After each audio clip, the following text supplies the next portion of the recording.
Hindi ko po kuya maintindihan kung ano po yung dapat kong maramdaman.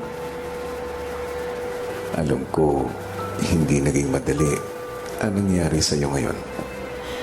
Alam ko na naglalaban sa puso mo ang mga tanong na nais mong masagot.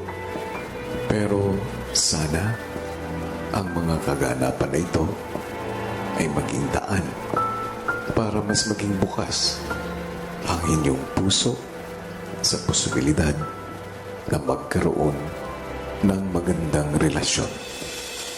Hindi ito magiging madali. Hindi rin ito magiging mabilis dahil ito ay isang proseso. 23 years is not a short time.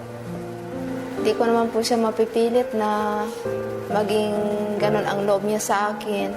Hihintayin ko na lang po yung pagkakataon kung kailan niya gusto. Basta po nandito lang ako bilang nanay niya. Kung kikilananay naman po niya akong nanay niya, nandito lang po ako. Welcome naman po ang kamay kong yumakap sa kanya. Hindi ko man alam kung anong kahinatnan ng inyong pagkikita ngayon. Pero sana sa dulo, manaig pa rin ang pagmamahalan at pagpapatawad.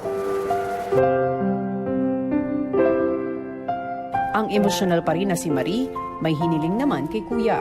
Gusto ko pong makausap yung mama at papa ko sana. Gagawan ko ng paraan yan.